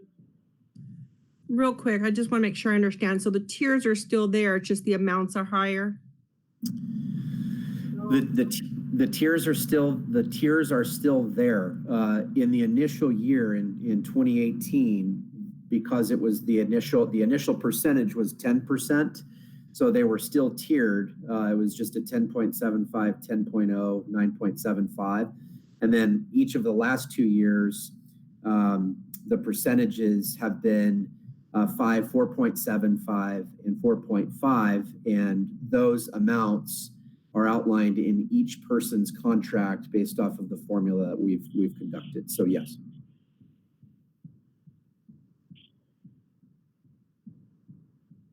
Anyone else? Hearing none. Susan, can you make a motion for item number 4? I make a motion to approve teacher compensation addendum. In a second? Second.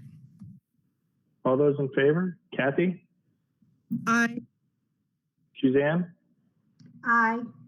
Jamie? Aye. And I am also an aye. Let it show that it proved unanimously.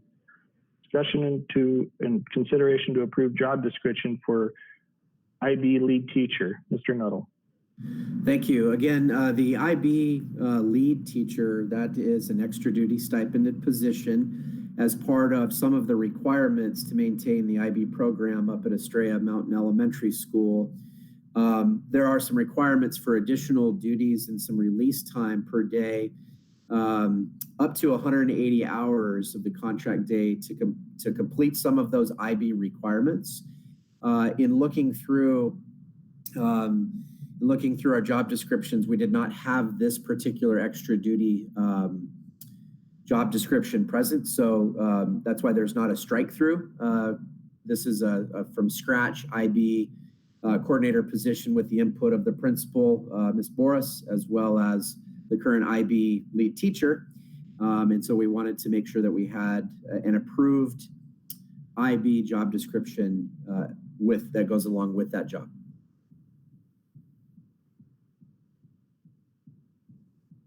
Any questions?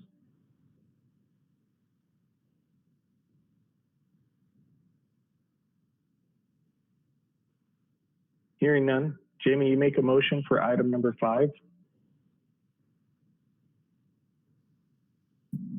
Make a motion to approve the job description and stipend for the IB lead teacher. And a second? I second. All those in favor? Kathy? Aye. Suzanne? Aye. Jamie? Aye.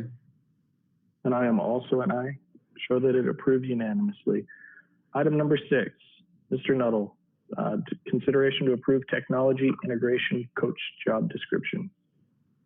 Thank you. As we continue to make some adjustments in our organizational structure that's already been approved, we wanted to ensure that job descriptions accurately reflect newly modified roles and responsibilities. In this particular case, we've updated the technology integration coach job description to accurately reflect more of a direct support for the integration and implementation of technology-related programs, also instructional tools. One of the things, consequently, that we've learned from this teaching and learning from a remote location is the technology integration coach has the ability to add some very, very critical components to their job moving forward. And so we wanted to make sure that we not only accurately reflected the changes that were approved in the organizational structure, but that we also wanted to make sure that we were honoring the recommendations that were set forth in the audit that was conducted a year ago. And we wanted to make sure that we were continuing to focus that particular position on supports in the classroom for technology and teaching and learning.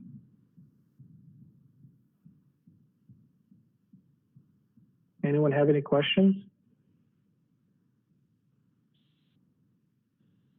Hearing none.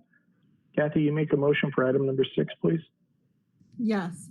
I make a motion to approve the technology integration coach job description. And a second? I second. All those in favor? Kathy? Aye. Suzanne? Aye. Jamie? Aye. And I am also an aye. Show that it approved unanimously. Item number 7, discussion and consideration to approve support staff evaluation instrument. Mr. Nuttall. Thank you. Last one for me, I believe. So the strategic leadership component of our LESD strategic plan has called for effective evaluation systems that build professional practice and work towards student achievement. And part of our HR audit, as we've mentioned a few times throughout this year, solicited some feedback from our support staff employees. And one of the things that rose to the top of their recommendations was to provide an evaluation instrument that could, accurately reflect and represent what employees are capable of doing in their actual job performance. And so we created a baseline, some founding principles upon which all of those decisions for this support staff evaluation instrument would fall. We assembled an advisory committee, and we had members of all of our support staff groups join in the advisory committee, and we went through a pretty rigorous process of comparison of other district strengths, what we needed, what we wanted, and the committee, just a shout out to them. They did a remarkable job of really putting together a very thorough instrument that could tackle all of the issues that they brought forth that they would like to have reflected on an evaluation instrument, and those aren't limited to just performance scores. Those include things like professional development and data to support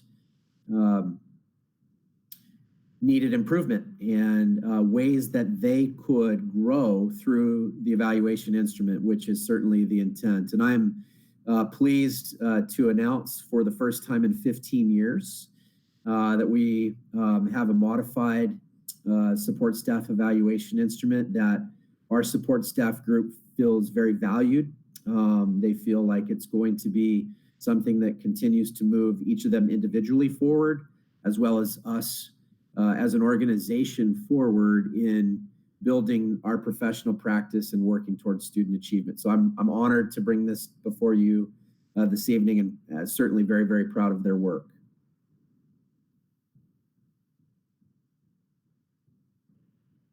Anyone have any questions or comments? I do have a comment. So, Mr. Nettle, please extend my sincerest gratitude to that committee, because what we had was somewhat of an embarrassment when you really sat down and looked at it. It looked like something that my daughter used to play school with, tried to put together. And I believe what you have now, to your point, shows how much we do value that support staff and everything they do. It was, and I've been from the ground up, starting in the corporate world, evaluation of employees, and it was one of the finest that I've actually ever seen. I'll be honored to pass that along to them. Absolutely, they did a wonderful job. Thank you for that.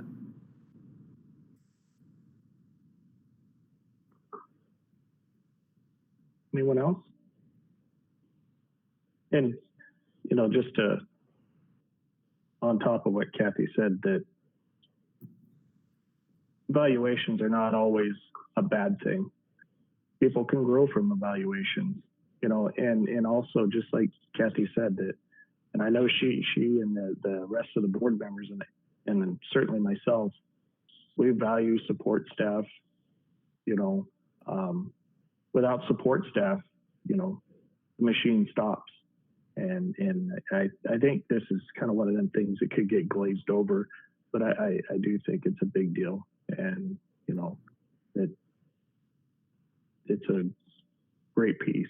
So with that, Suzanne, make a motion for item number 7, please. Yes, I make a motion to approve the support staff evaluation instrument. And a second? A second. All those in favor? Kathy? Aye. Suzanne? Aye. Jamie? Aye. And I am also an aye. Show that it approved unanimously. Item number 8. Review policy CA and CCB-R. Dr. Schaff. President Aguirre, members of the board, we have one policy and one regulation to bring before you. The administration goals, priority objectives, that has some slight adjustments that really just raise the bar for our district with expectations of how we will be continually bringing back organization charts, how we will use formative and summative measures to evaluate program effectiveness. And then the regulation has been in the board policy regulations for some time.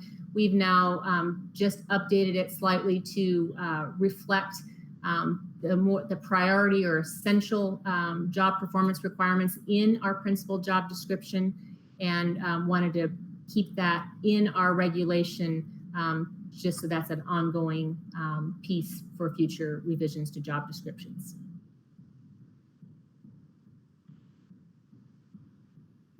This is a first reading, so we really just bring it to you with for comment, and then invite you to provide us with any other feedback or questions that you would like for us to address in policy C as we are reviewing policy C and in these few weeks here.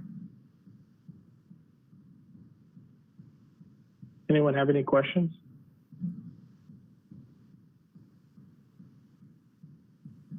Hearing none. Item number 9, consideration to approve the adoption of board policy GCKA. Dr. Chef. No new information here.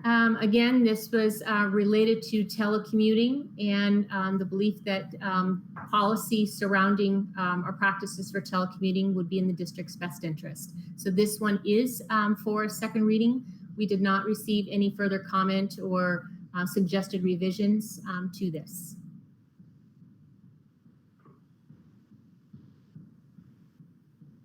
So at the last board meeting, I just wanted to make sure that, Suzanne, did your questions get answered when we talked about this a little bit when this was introduced? Because I thought you had some concerns. You're on mute, Ms. McAvoy. Yes, they did get answered. I just wanted to see the structure a little bit about what was being implemented in the distant learning as the weeks went on. But yes, I have seen, and then I also asked some follow-up questions about who was going to be overseeing that this would be a standard across the district, and it's the site administrator. So yes, I've got my questions answered. Okay, anyone else?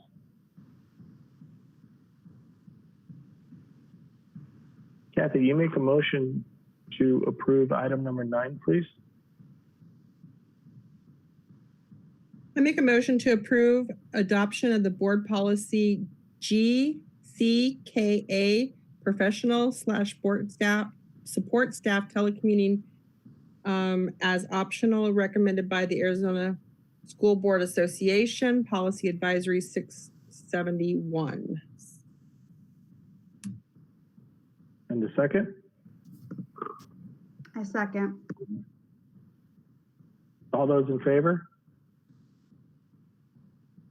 Kathy? Aye. Suzanne?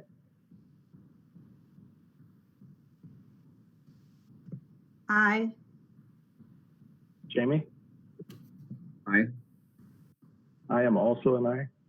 Would it show that it approved unanimously?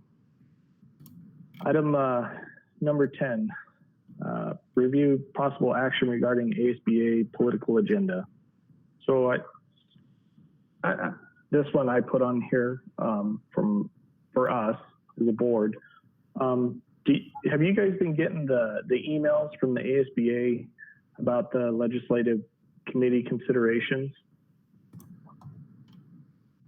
Yeah. Suzanne, Jamie? I have not. I had just gotten it forwarded from you, but however, I do get emails when I sign up for their webinars, so I'm not sure, but I did not get an update about this, no. Jamie? And just a forwarded email on it, but not directly from the School Board Association. And that's why I forwarded it to you guys. I figured that maybe you're not in their system yet. I would imagine that we can have Ms. Lupita take care of that. But did everyone take a look at it? Is there, anyone have any input? Anything additionally? They've got the top 5 priorities, and there's 2 additional things that if we feel strongly about that, they would, put on there for us. But is there anything additionally that's not already on there that people would like to see on there?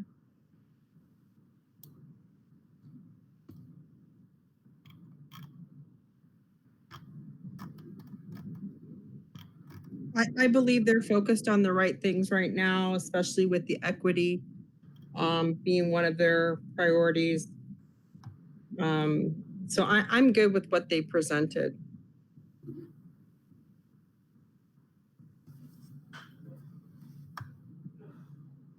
It's my understanding that we have more time to think about it, though, right? There was a deadline of looks like next month on the 29th.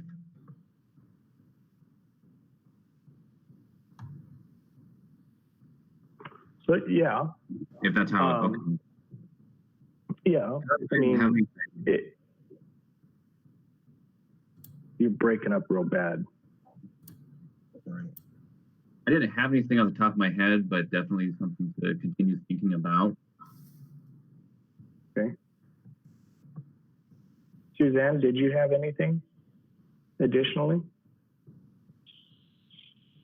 No, I didn't think I had anything additionally. I thought the priority issue of, equitable fund district schools, and then also, yeah, just require public accountability for taxpayers' dollars spent on education.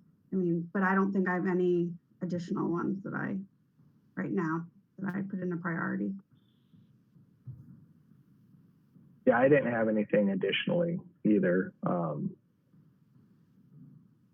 It's coming up, I believe. I thought it was in the fall. I know that Miss It's Kathy and I, September. Miss Kathy and I carpooled to the other side of town there for a while, and she allowed me the privilege to go to the committee meeting. So, but it's interesting. So, but yeah, the agenda that they have right now, I mean, I can't add anything. And if everyone's okay with it, that for Liberty, that we just send what they have as good enough for us.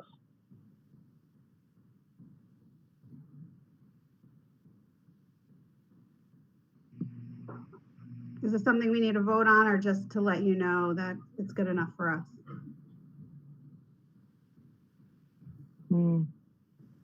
Dr. Schuff, I don't believe that this is an action item, correct? It is listed as an action item, so you can do so. It just makes it public and final. I don't know that it's required to be able to submit to ASBA that it has to be that way, but the agenda item is listed that way at this time. Okay.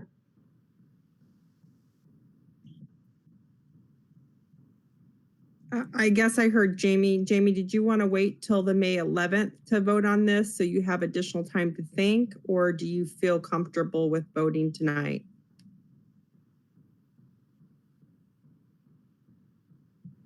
I'm trying to get that mute button that goes away from my mouse, chasing it. I'm comfortable voting tonight. I don't think anything's going to come. Yeah, I'd be comfortable voting tonight on it, though. Okay. Yeah, I was just getting ready to say, Jamie, if you'd like, we can table it, but if you're okay with it, then we'll go ahead for tonight. So, Suzanne, can you make a motion for item number 10, please? I make a motion for item number 10 regarding the ASBA 2020 political agenda, adoption of the top 5 priorities. And a second? Second. All those in favor? Kathy? Aye. Suzanne? Aye. Jamie? Right? And I am also an aye. Show that it approved unanimously. Item number 6, governing board report, comments on agenda topics or recommended agenda topics. Does anyone have anything? I know, Jamie, you had something earlier, and I believe that Dr. Schuff wrote that down. Is that correct, Dr. Schuff? Yes, was that an actual board agenda item, or was that a request for information from the board for a board update?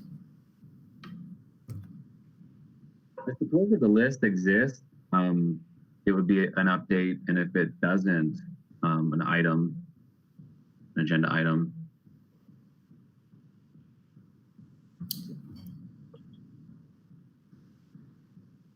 And Anyone else? I would be good with this. I'm sorry, I didn't mean to step on you, Mark. Apologize. Now I lost. God dog it. That's what happens. Shoot.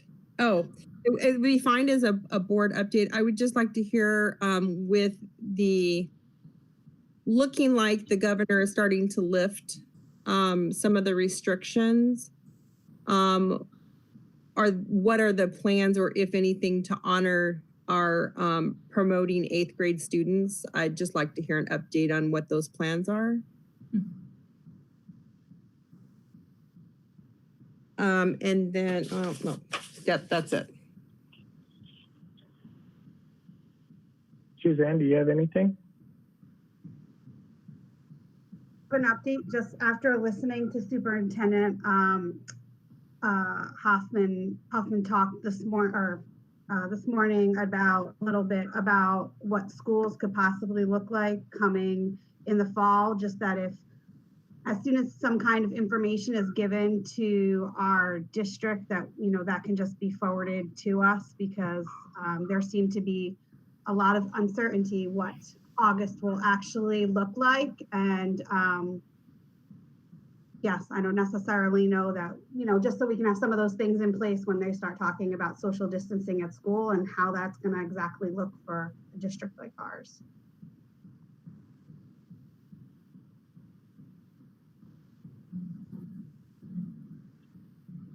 Okay. The only item that I would like added would be,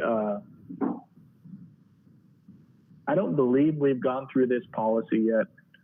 They're really starting to run together on me now with all the letters, but GBK through GBK-EE, have we looked at that one? And forgive me if we have. I don't believe that we have. That's the one that has to do with employee grievance process. So we looked at policy G, we just didn't have any come forward, but that doesn't mean that we cannot, if you have suggestions around that, you want to bring those back forward, we can certainly circle back and pick some of those up.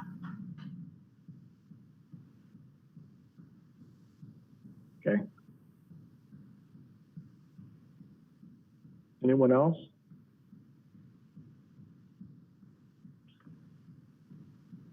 Hearing none. Item number 7, upcoming governing board meetings. You got May 11th, June 1st, a possible special board meeting, June 20th, tentative board retreat, and June 22nd, the regular board meeting. Dr. Schuff, do you want to speak to the special board meeting on June 1st, please? Yes, so that is a modified schedule for June. In May, when we moved to 2 board meetings per month, we opted to keep just one in May because of all the expected end of the year kinds of things. So May 11th will be, it'll be a full board meeting because we only have one in May. We have slated June 1st as an opportunity for the board to potentially vote on the maintenance and operation override, the call for the election. So that would be an opportunity for the board to vote on that prior to the June 6th deadline, and June 6th is a Saturday. Previously, our board meeting was scheduled for June 8th, so we were proposing to move it forward earlier by 1 week, and then make an adjustment at the end of the month for June 22nd for the second board meeting of the month, which still allows for all the proper timing of requirements to the hearing and posting of our budget, and then the approval of our budget in July. So Dr. Schuff, I'll get with you and Mark. I may have a major conflict with May 11th, but we can have that conversation offline, but just so you know. Okay. Does the board want to discuss an option, a different option for May 11th? Do you want to talk about that here? Or would you rather just be offline, and what do you propose for, because we can pick a date together here during this agenda item. Well, I just don't know, and I don't want to move it to the 17th. So because surgeries have been, essential surgeries now can be done, Larry's having his surgery on the 11th. But I don't know right now, I drop him at the door at 5 a.m. and pick him up 5 to 7 days later. He goes in by himself. So if he goes in by himself, I'm good. But if they chance they let me go in, it's a 4 to an 8 hour surgery. So that's what I just don't know. So I don't want to interrupt anybody else's life because of that. And then he'll be home on the 17th and I will be his home health care person. So, but we can talk a little bit more, but just so you're aware. Thank you.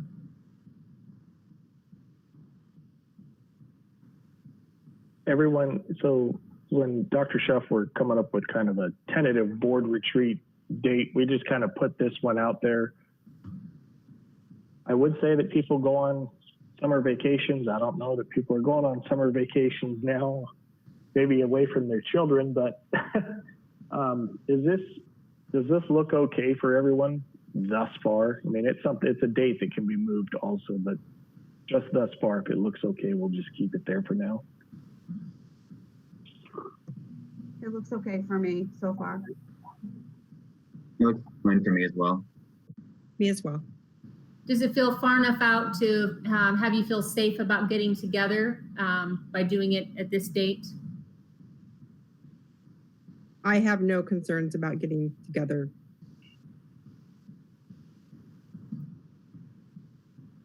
Thank you. Anyone else? I mean, that was another thing, and I apologize, Dr. Schuff, that we did talk about is hopefully it's far enough out that things are starting to relax a little bit. Is everyone, you know, that was a concern that Dr. Schuff did bring up. Is everyone okay with that though?